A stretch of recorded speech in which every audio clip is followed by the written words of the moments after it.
जय श्री श्याम। सभी भक्तों पर बाबा श्याम की कृपा ऐसे ही बनी रहे। बाबा श्याम हमेशा अपने भक्तों पर अपनी कृपा बरसाते रहें। बाबा श्याम हमेशा सबका कल्याण करते रहें। जो भी बाबा श्याम की शरणों में जाता है, बाबा श्याम उसकी ज़रूर सुनते हैं, ऐसा आप सभी जानते हो। दोस्तों, आप लोग तो जानते ही हो कि आजकल की भाग दौड़ में इंसान इतना ज़्यादा पागल हो चुका है कि अपना पराया भी भूल चुका है। ये कलयुग इतना ज़्यादा बेकार आ गया, इतना मतलब घोर कलयुग दिन पर दिन बढ़ता जा रहा है कि आज के वक्त में सब रिश्ते नाते ख़त्म होते जा रहे हैं। कोई किसी का नहीं जानता, कोई किसी से कोई मतलब नहीं रखना चाहता। ये सब सिर्फ़ और सिर्फ पैसे की दुनिया बन चुकी है। लेकिन आज के इस कलयुग में भी जो अगर कोई भी व्यक्ति हो, फिर चाहे वो कोई भी हो, छोटा हो बड़ा हो, गरीब हो अमीर हो, जैसा भी हो, अगर आज के वक्त में बाबा श्याम की शरणों में कोई व्यक्ति चला जाए तो बाबा श्याम फिर कभी उसको परेशानी का तो मुंह देखने ही नहीं देते। बाबा श्याम कभी अपने भक्तों के साथ कोई भेदभाव नहीं करते। बाबा श्याम की शरणों में तो ऐसा भी नहीं होता। हम लोग तो आपस में लड़ झगड़ भी लेते हैं, हिंदू मुस्लिम हम ये भी करते हैं, धर्मों पे लड़ते हैं, हम एक दूसरे को बोलते हैं वो उस धर्म का वो उस धर्म का है।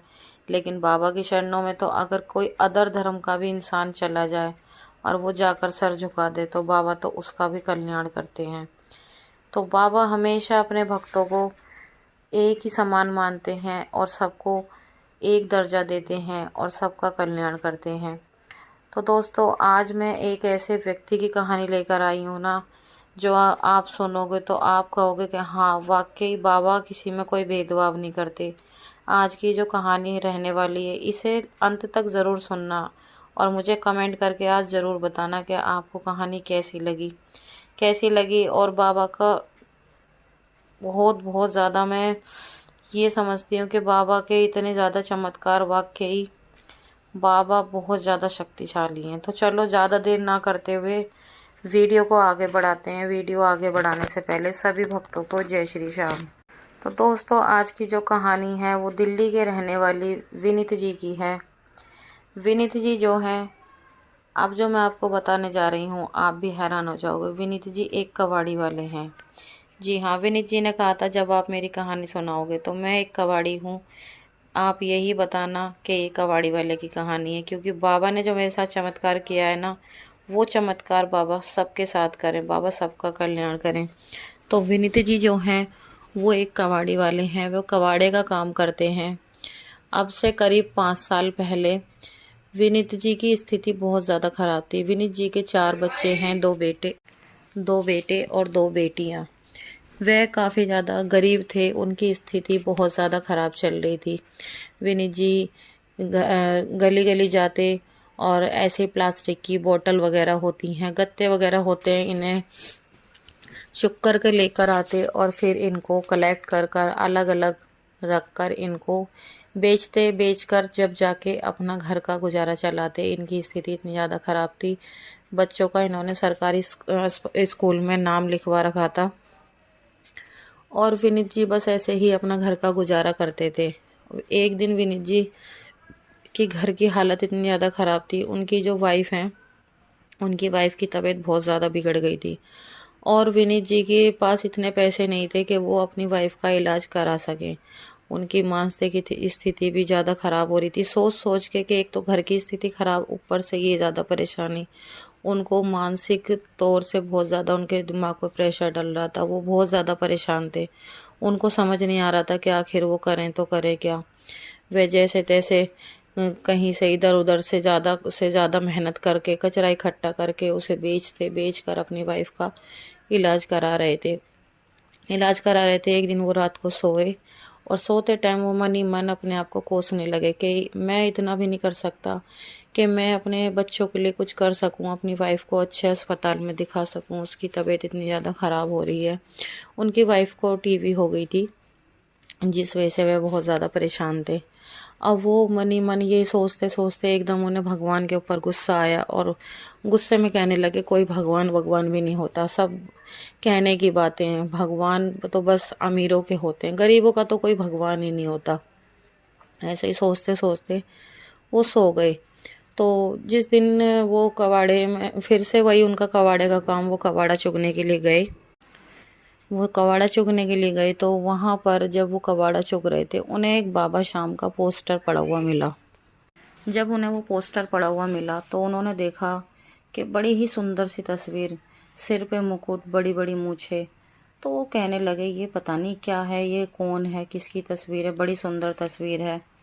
तो ऐसे ही वहाँ से एक आदमी गुजर रहा था, वो कहने लग गया अरे बाबा शाम की तस्वीर ये कहाँ से आई। तो वो कहने लगे बाबा शाम, कौन बाबा शाम। तो वो कहने लग गया, वो जो आदमी था वो कहने लग गया अरे मूर्ख, तुझे नहीं पता ये बाबा शाम है।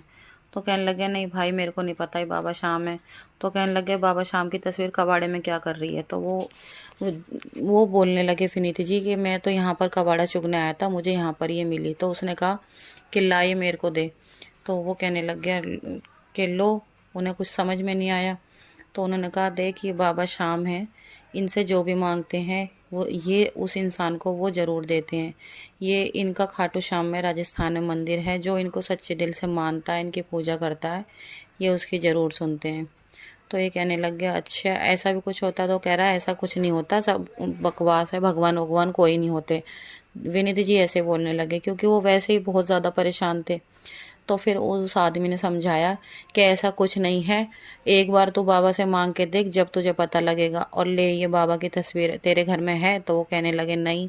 तो उन्होंने कहा कि इस तस्वीर को लेके जा और बाबा शाम की पूजा करके देख और जब मुझे बताइयो। तो वो कहने विनीत जी कहने लगे कि नहीं नहीं मुझे कोई ज़रूरत नहीं है। तो उन्होंने कहा एक बार मेरे कहने से लेकर जा और जब मुझे बताना। वो वहीं जहाँ पर वो कबाड़ा चुगते थे अक्सर, वहीं पर उस आदमी की शॉप थी जो कि बाबा शाम को बहुत ज़्यादा मानता था। तो उसके कहने पर वो बाबा शाम के पोस्टर को घर पर ले आया। घर ले आया, वो बच्चों ने देखा तो बच्चों ने पूछा कि पापा ये कौन है। तो दिन विनीत जी ने बताया कि ऐसे ऐसे कोई बाबा शाम है और इनकी पूजा वगैरह करते हैं तो सब ठीक हो जाता है। कोई बात नहीं, उन्होंने घर में आकर वो बाबा की तस्वीर लगा दी और उनके कहे अनुसार बस उन्होंने सोचा कि चलो देख लेते हैं पूजा करके। उन्होंने पूजा वूजा करनी शुरू कर दी और उन्होंने कहा कि चलो मैं देखता हूँ कितने बड़े शक्तिशाली हैं ये। तो उन्होंने सबसे पहले अपनी वाइफ के लिए बाबा शाम से प्रार्थना करी। तो बाबा शाम ने उनकी ज़िंदगी में आते के साथ ही चमत्कार पे चमत्कार करने शुरू कर दिए। सबसे पहला चमत्कार तो उन्होंने यही किया कि उनकी वाइफ को 2 से 3 दिन के अंदर अंदर बिल्कुल ठीक कर दिया। जो उनकी हालत इतनी ज़्यादा ख़राब थी वो बिल्कुल ठीक हो गई। तो विनीत जी बड़े हैरान से हुए और कहने लगे कि मतलब ये मतलब कैसे हुआ, अभी तक तो मतलब तबीयत इतनी ज़्यादा ख़राब थी मेरी वाइफ की, ये अचानक से ठीक सी कैसे हो गई। तो उन्हें लगा कि शायद मैं दवाई गोली करा रहा हूँ इस वजह से ठीक हो गई होगी। उन्हें हल्का हल्का तो डाउट था पर उन्होंने किसी से कहा नहीं था। उन्होंने उनके मन में था कि शायद ये इनकी मैं पूजा कर रहा हूँ इसलिए तो नहीं, कोई नहीं ऐसा सोचकर फिर वो अपने वही कबाड़े के काम पर निकल जाते। कबाड़े के काम पर निकल जाते और ऐसे करते करते वे कबाड़े का काम करते रहे। थोड़े दिन बीते थे, 15-16 दिन हुए थे। उनको कबाड़े में से एक ऐसी चीज़ पाई जो वो बहुत ज़्यादा मतलब हैरान कर देने वाली थी। आप यकीन नहीं करोगे, उनको एक नोटों से भरा बैग पाया। नोटों से भरा बैग पाया जिसके अंदर कम से कम नहीं तो लाखों की कीमत में पैसे थे। उन्हें पता नहीं था। उन्होंने वो बैग जैसे उठाया, उन्होंने देखा हल्की सी, उन्होंने उसकी जैसे चैन खोली, उन्होंने देखा कि नोटों गड्डी। उन्होंने चुपचाप अपने घर पर लेकर आ गए और जब उन्होंने घर पर आकर खोल के देखा तो उसमें नोटों की गड्डियाँ। और वो इतने ज़्यादा हैरान हो गए, इतने ज़्यादा हैरान हो गए। और उन्होंने अपने घर में बच्चों को, बीवी को दिखाया और बाबा शाम को बहुत ज़्यादा शुक्रिया अदा करा। उन्होंने कहा कि हाँ आज मैं मान गया कि कोई बाबा शाम है। बाबा शाम आपने मेरी ज़िंदगी बदल दी। उन पैसों में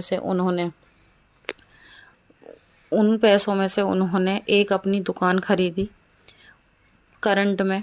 और वो दुकान आप समझ लो कि करीब करीब 5 से 6 लाख की थी। मेन रोड पर दुकान खरीदी और उसमें अपना खुद का कबाड़े का काम शुरू करा। फिर उन्होंने जगह जगह कबाड़ा बीनना बंद कर दिया और अपना खुद का काम उन्होंने शुरू करा। ऐसे करते करते उनका काम बढ़ने लगा। उन्होंने एक दुकान से दूसरी दुकान करी, पर दूसरी दुकान उन्होंने कबाड़े की नहीं करी। दूसरी दुकान उन्होंने कपड़े की शॉप खोली जिसमें अपने बेटे को बिठाया।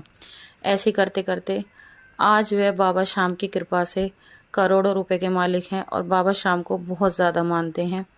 महीने में कम से कम वो 2 बार बाबा शाम के दर्शनों के लिए ज़रूर जाते हैं। और वे बताते हैं, जब से बाबा शाम मेरी ज़िंदगी में आए, बाबा शाम ने मेरी ज़िंदगी पूरी तरह से पलट कर रख दी। बाबा शाम का मैं इतना बड़ा आभारी हूँ कि मैं उनका एहसान कभी ज़िंदगी में भूल नहीं सकता। बाबा शाम की महिमा अपरंपार है। तो दोस्तों, ऐसे हैं हमारे बाबा शाम। बाबा शाम जब अपनी कृपा बरसाने पर आते हैं ना, तो भक्त की झोली छोटी पड़ जाती है, लेकिन बाबा शाम की कृपा कभी कम नहीं होती। तो आज की सत्य कहानी यहीं पर ख़त्म होती है। कैसी लगी बताना ज़रूर, और कमेंट बॉक्स में जय श्री श्याम तो ज़रूर लिखें। हमारे वीडियो को लाइक करें, अगर आपको पसंद आई हो तो ज़्यादा से ज़्यादा शेयर करें, ताकि और भी लोगों का भला हो सके और ज़्यादा से ज़्यादा लोग बाबा शाम से जुड़ सके। जिनके दुख हैं उनके दुख ख़त्म हो जाएं बाबा शाम के आने से। और हमारे चैनल को सब्सक्राइब करके बेल आइकन को प्रेस करना बिल्कुल ना भूलें, क्योंकि हम लेके आते हैं ऐसे सत्य घटना, सत्य चमत्कार बाबा के, जिनको सुनकर आपका बाबा शाम के प्रति और ज़्यादा विश्वास बढ़े। तो आज की कहानी यहीं पर ख़त्म होती है। मिलते हैं एक और नई वीडियो में। जब तक के लिए सभी भक्तों को जय श्री श्याम।